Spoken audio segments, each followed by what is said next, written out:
beard looks kind of scruffy. Actually, it's not really a beard. Hopefully I didn't get any paint on it because I'm working on painting something. You know, it's always interesting. I do something and this is another one of my things. It's a can, it's a coffee can. I'm painting it and we use it to store different things in. So, that's the thing I'm going to do. But I was thinking about creativity and, you know, I wanted to kind of get on some of the things I talked about the other day when I mentioned about death. Because, you know, somebody had made a comment, and I didn't write back the comment, but this is my sort of verbal comment about it. Yeah, I think religion does take advantage of those things. That are the fact that something is mysterious. When we don't know something, when we don't have knowledge about a thing, it's like open to so much speculation. And people can be quite certain about something that they have no certainty of. You know, I read a book, and it's the first book, one of those first e-books I actually read all the way through. And there's a book called Uncertainty. You can get it in hardcover too, but it's a really excellent book. You know, where people feel that they're very sure about things. People can be quite certain about something. Absolutely just unbudgingly certain about something that in reality you can't really be sure of. You don't know. You know, you don't know. There are things in this world that are just up in the air. Nobody knows. You know, I kind of think that when you think about things like the roundness of the earth or the flatness of the earth, and you might think, well, a long time ago people used to believe that. You know, I actually think that a long time ago people didn't think one way or the other about whether the earth was flat or round. I think most people just didn't give it much thought, period. And when they did think about it and thought about it long enough and looked at it and wondered, if they ever wondered about it, they probably come to the conclusion it was round. You know, if they gave it enough thought and looked for evidence, if they wondered. Some things you don't really have a reason to wonder. I mean, it's funny because I think about things in life that you don't even wonder about. You know, you see it every day and you don't even ask a question. You don't even internally ask, what is that? I wonder if that's a this or that. You don't. You just, so most of the time we don't question. I mean, it's not that we think one way or we think another way. We just don't question. We simply don't ask the questions. I think what's more important in science is the very fact that people ask questions. We can, you know, maybe you should question every so often, is the earth really round? You know, and you look to see if it is. You look for evidence and things. Yeah, okay, it just reassures you and tells you pretty much what you already accepted as being true. One piece of paint, right? You know, anyway, I just wondered, I thought it was like something else. Anyway, we just accept that it's true, that the earth is round. But then we can question it. And we'll come back around to what, yeah, we'll reach the same conclusion. You wonder about things. I wonder if my body temperature is 98.6, so you measure it. You stick thermometers in different places and, you know, wherever you need to, you know, check it in your ear and other places. You know, not everybody's body temperature is exactly the same. There's slight differences, and even just in normal, not just when you have a fever or something. There's slight differences, but on average, it should be about that much. It's just like when you talk about the boiling point of water. I have this book, by the way. It's an interesting book. It's like a reference book, and it talks about the boiling.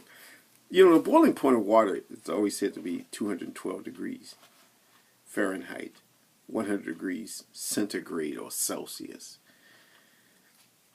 But that's actually depending on air pressure conditions and whatever. Because at different altitudes, it even has things like, you know, if you're like 1,000 feet below sea level, the boiling point of water is different than what it is 1,000 feet above sea level. There are variations. There's a chart with all these different, what the boiling point of water should be.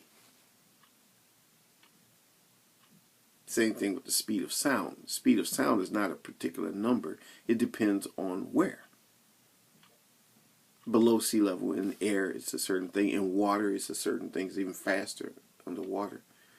Through a solid, it's even more fast sound, and so on and so forth.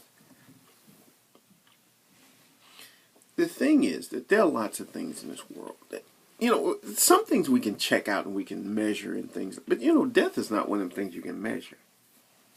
It's not something you can check out. It's not something you can do a scientific study of the actual experience. Because death would ultimately be an experience or a non-experience. And, I assume that when people die, that they don't experience anything. At least the body doesn't, if you want to get there, or if you want to talk about something. I'm not here to even debate that, because everything is not a contest, which gets me into another topic to talk about, contest. And what somebody put it, gamify. They gamify everything. Everything is a contest to see who's right and who's wrong. It's not about that with me. At least not with me, not on this channel. Because you can believe whatever you want to, and I'm very open-minded about that. As long as you don't harm me and I'm not harming you in any way I can understand, and not in some hypothetical, he could possibly hurt me because he possibly believes that a squirrel runs the universe thing. I don't get into that. The thing is, he could possibly hurt me because a squirrel runs the universe. I know that there are people who are going to watch this video and not going to like what I have to say, because they're going to look at it and say, well, Philip, you're being too silly. No, I make 400 and some odd videos. I will get to 500 soon. And I say what I think. But what it is about the thing about, the death thing I was mentioning, is that some things in this world we can know about it. We know about death. I mean, you may even work at a funeral home. You be somebody who's watching this video and you work at a funeral home where you have to prepare dead people all the time. You could be, work for the coroner's office where you have to do autopsies all the time. You could be a doctor and you have to pronounce someone dead. So you have to be around death all the time. But it's still a mystery to you, isn't it? Because it's like there are certain things in this world. There are things we know because we experience it.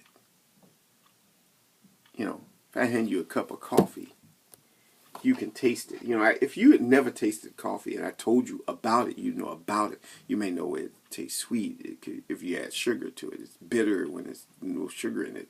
You want to put cream in it to give it a better flavor, and so on and so forth, and blah, blah, blah, blah, blah. You could say that, and it goes well with this, and it goes well with that. I could tell you about it all day, but you have no knowledge directly of this.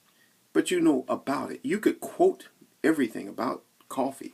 You could know all kind of facts about it. You could know where it started, how it started, the history of coffee, which countries consume the most coffee, who consumes the least coffee, what it does about it. You could talk all those, but if you never tasted it, there's something that just isn't there, that you don't have. That comes with one single sip, that no book or lecture can do justice to. And it will be that way with death.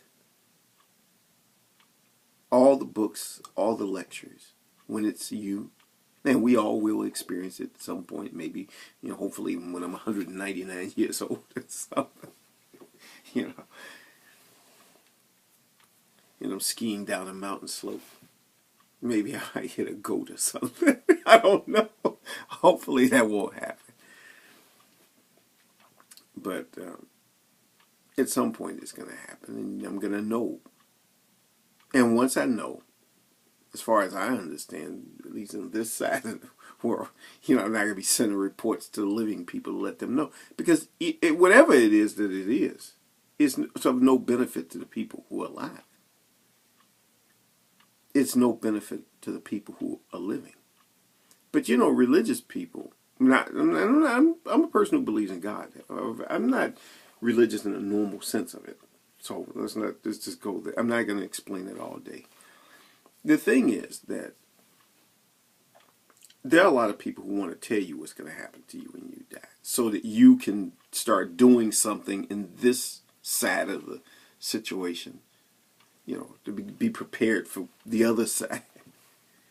I don't think you need preparation. Seriously, nobody does. You don't need any preparations. When you die, you're going to have everything you need on the other side when it comes. If there is anything on the other side. If there's nothing, if there's something you're going to experience, if there's nothing.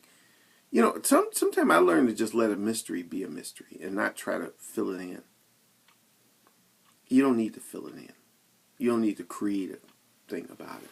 Just let it be the mystery that it is. Let death be the mystery. But some people can't let a thing be a mystery. They can't let it be. But if you can't let it be, then what do? You just make up something. You create something. You know that what you created is your own creation, right? Then it's a delusion. And that's the truth.